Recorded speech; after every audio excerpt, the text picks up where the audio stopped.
The next is continuity equation. So continuity equation हमारे पास based है law of conservation of mass पर, यानी ये हमारे पास बेस है कि हम मास को ना क्रिएट कर सकते हैं ना मास को हम डिस्ट्रॉय कर सकते हैं। So mass flow into the volume must be equal to mass flow out. So continuity equation का मतलब है कि सपोज हमारे पास एक पाइप है, जितना इसके अंदर मास जाता है उतना ही मास निकलेगा। क्यों? क्योंकि इसकी बीचों बीच जो रास्ता ये मूव करता है, ये जो रास्ता ये खोर करता है, इसके दौरान ना ही ये मास ज़ाया होती है और ना हम लोग मास ऐड करते हैं। इसकी वजह से जो मास एंटर होती है वही लीव करेंगे और इस इक्वेशन को हम कहेंगे कंटिन्यूटी इक्वेशन। सो अगर ये हम फर्स्ट पॉइंट ले 0.1 और ये हमारे पास होगा 0.2, सो अगर हम कैलकुलेट कर ले तो 0.1 पर हमारे पास मास किस चीज़ के बराबर है? रो V1 के। ये इक्वेशन कहाँ से आया? ये हमारे पास आया है density is equal to mass per unit volume. Further अगर हमारे पास एक पाइप हो, इसकी एरिया हमारे पास A हो, अगर इसके डिस्टेंस हम x डिस्टेंस ले लें और इसको अगर हम एरिया और इस x को मल्टीप्लाई करें तो ये हमारे पास क्या देती है? वॉल्यूम देती है। सो वॉल्यूम हमारे पास A मल्टीप्लाई बाई x या A multiply by s। So यहाँ पर अगर हम पुट कर लें mass is equal to rho A x, volume की बजाय मैंने लिखा VAX।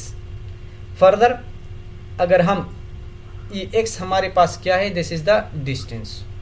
सो ऑलरेडी हमने पढ़ा है कि v is equal to s divide by t। So हम s को इस तरह लिख सकते हैं कि distance is the product of velocity and time. So यहाँ पर s के बजाय मैंने लिख लिया v2। सो ये हमारे पास फार्मूला आ गया कि जितना मास n होता है वो हमारे पास बराबर है रो A1 V1 इंटू t। अब जितना लीव करेगा वो हमारे पास बराबर होगा रो A2 V2 इंटू t। सो कंटिन्यूटी इक्वेशन के मुताबिक जितना मास n होता है वो हमारे पास बराबर होता है मास 2 को। सो डेंसिटी और डेंसिटी बोथ साइड कैंसिल होगी और टाइम भी हमारे पास टाइम से कैंसिल होगा। सो हमारे पास बनेगा कि area into velocity on both sides are equal. So multiplication of area and velocity of both sides are equal, यानी AV is the volume flow rate और वॉल्यूम फ्लो रेट हमारे पास क्या है? कांस्टेंट है। So this is called what? इसको हम कहते हैं कंटिन्यूटी इक्वेशन।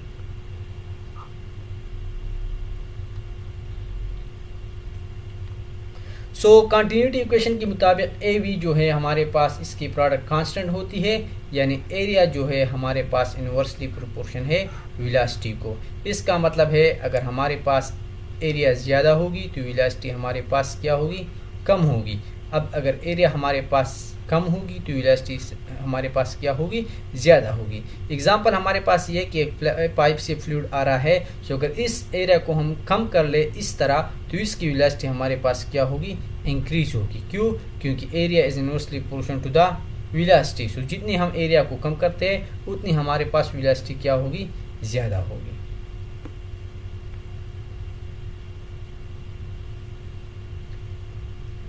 अब इसी का प्रिंसिपल हमारे पास ये है कंटिन्यूटी इक्वेशन का। जब हमारे पास एक पाइप से फ्लो आ रहा है एक कांस्टेंट वेलोसिटी v के साथ, अब अगर हमें ज़्यादा वेलोसिटी दरकार होती है, हम चाहते हैं कि हमारे पास वेलोसिटी इंक्रीज हो जाए, तो हम क्या करते हैं? इस एरिया को हम क्या करते हैं? डिक्रीज करते हैं। अगर आप देख लें तो एरिया को हमने डिक्रीज कर दिया है, जिसकी वजह से वेलोसिटी हमारे पास क्या हो गई? इंक्रीज हो गई। अब जब हमें स्लो वेलोसिटी दरकार होती है तो हम स्लो वेलोसिटी के लिए मिनिमम वेलोसिटी के लिए एरिया को क्या करते हैं? एरिया को मैक्सिमम या इंक्रीज करते हैं। तो जब एरिया हमारे पास ज़्यादा होगी वेलोसिटी कम होगी, आप इस तरह देख सकते हैं। And this is due to what? This is due to continuity equation. क्योंकि कंटिन्यूटी इक्वेशन हमें बताता है कि area is inversely proportional to the velocity. इसमें अगर एक को कम करेंगे तो दूसरा खुद ब खुद ज़्यादा होगा। सो जब हमें हाई वेलोसिटी दरकार होती है, if we need high velocity then we use nozzle. Nozzle हमारे पास क्या करता है? नोजल हमारे पास एरिया को कम करता है। सो अगर हमारे पास नोजल है तो ये हमारे पास क्या होता है? नोजल की इनलेट पर एरिया ज़्यादा होती है जबकि आउटलेट पर एरिया कम होती है, जिसकी वजह से आउटलेट पर वेलोसिटी ज़्यादा होती है और इनलेट पर वेलोसिटी कम होती है। इसी तरह डिफ्यूज़र हमारे पास क्या करता है? हमारे पास वेलोसिटी को डिक्रीज़ करता है क्योंकि डिफ्यूज़र की एरिया ज़्यादा होती है।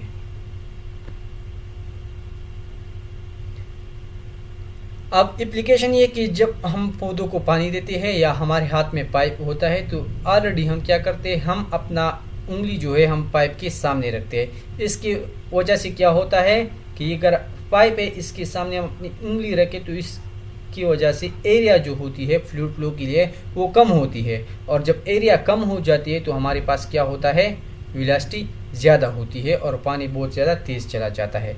अगर हम पिक्चर 1 को देखें तो पिक्चर 1 में हमारे पास जो एरिया है वो ज़्यादा है as compare to that of picture 2। So area यहाँ पर ज़्यादा है, सो वेलोसिटी यहाँ पर क्या होगी, कम होगी, और यहाँ पर एरिया कम है सो यहाँ पर वेलोसिटी क्या होगी, ज़्यादा होगी। So this is the principle of continuity equation जो हम नॉर्मल लाइफ में यूज़ करते हैं।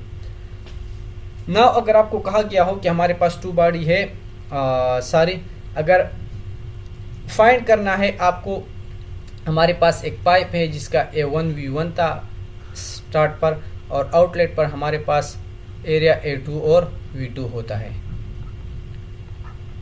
सो कंटिन्यूटी इक्वेशन में हमारे पास 4 टर्म्स है, the 2 terms are area and 2 terms of velocity. So अगर हमें 3 टर्म्स गिवन हो, सपोज हमें ये 3 टर्म्स गिवन है, तो हम दिस 4th वन को इजीली फाइंड कर सकते हैं। तो हमेशा हमें क्या होगा, कंटिन्यूटी इक्वेशन के प्रॉब्लम्स में हमें न्यूमेरिकल्स या क्वेश्चंस में 3 चीज़ें गिवन होंगी और 4th वन हम क्या करेंगे, 4th वन हम फाइंड करेंगे। अब समटाइम्स ट्रिक के लिए लोग क्या करते हैं, पेपर में एरिया के बजाय हमें डायरेक्टली देते हैं कि रेडियस ऑफ पाइप हमारे पास क्या है। यहाँ पर अब क्या को दिया होगा कि इनलेट पर हमें रेडियस दिया होगा इंस्टेड ऑफ एरिया। तो जब रेडियस गिवन हो तो सिंपली ये फार्मूला याद कर ले कि पर pipe area is equal to pi r square. So radius से आप लोग इजीली जो है एरिया फाइंड कर सकते हैं। तो ये हमारे पास इक्वेशन ये बनेगा। इस इक्वेशन में एरिया के बजाय लिखे पाई आर वन स्क्वायर, पाई पाई दोनों साइड पर कैंसिल हो जाएगी और हमारे पास बनेगा r one square we one is equal to r two square we two. So ये हमारे पास सेकंड फॉर्म है ऑफ द कंटिन्यूटी इक्वेशन। इसी तरह अगर इनलेट या आउटलेट पर रेडियस के बजाय डायमीटर गिवन हो, सो एरिया के बजाय हमें क्या गिवन है, डायमीटर गिवन है, तो हम लोग क्या करेंगे, ये फार्मूला हम यूज़ करेंगे कि एरिया हमारे पास बराबर है पाई आर स्क्वायर की, लेकिन रेडियस हमारे पास बराबर है डी बाई टू का, यहाँ पर स्क्वायर है, तो ये हमारे पास बनेगा 5d स्क्वायर बाई 4। सो ये हमारे पास एरिया का फार्मूला हो गया और हम लोग यही यूज़ करेंगे। सो अगर इस इक्वेशन में रेडियस का फार्मूला हमारे पास ये था, रेडियस के बजाय हम लिखे डी बाई टू, सो हमारे पास ये बनेगा, ये 4 दोनों साइड पर कैंसिल हो जाएंगे, सो हमारे पास ये इक्वेशन बनेगा D one square we one is equal to D two square we two. और ये हमारे पास अनदर फॉर्म है किस चीज़ का, ये हमारे पास थर्ड फॉर्म है कंटिन्यूटी इक्वेशन का। सो ये हमारे पास 3 इक्वेशन हो गई, A1 AV is equal to constant, इसके अलावा r square into V is equal to constant into D square into V is equal to constant. ये तीनों हमारे पास क्या है, कंटिन्यूटी इक्वेशन है। अब थर्ड केस ये है कि रेट ऑफ फ्लो, ये ए वी जो है ये हमारे पास रेट ऑफ फ्लो है, यानी जितना वॉल्यूम जा रहा है कितने टाइम में। तो इसको हम इस तरह लिखते हैं क्यू डॉट। क्यू डॉट हमारे पास क्या है, कितनी वॉल्यूम जा रही है कितने टाइम में, और ये हमारे पास बराबर है ए वी के बराबर है। केस नंबर 4 ये हमारे पास इस तरह भी हम लिख सकते हैं, delta m by T is equal to density V by t. इस इक्वेशन को इस तरह भी डायरेक्ट फाइंड कर सकते हैं कि density is equal to mass per unit volume. इसको हम अगर इस तरह लिखे कि density into volume is equal to mass, तो इसको अगर हम दोनों को साइड पर डिवाइड कर ले तो ये इक्वेशन हमारे पास बनेगा। So density into volume divide by T is equal to M by T. So अगर आपको कहे कि आप फाइंड कर लें रेट ऑफ फ्लो की कितना किलोग्राम पर सेकंड जा रहा है मास फ्लो, अगर आपको कहा हो तो आप लोगों ने ये इक्वेशन यूज़ करना है। एम बाई टी अगर आपको फाइंड करना हो तो यही इक्वेशन यूज़ करना है जिसमें हमारे पास डेंसिटी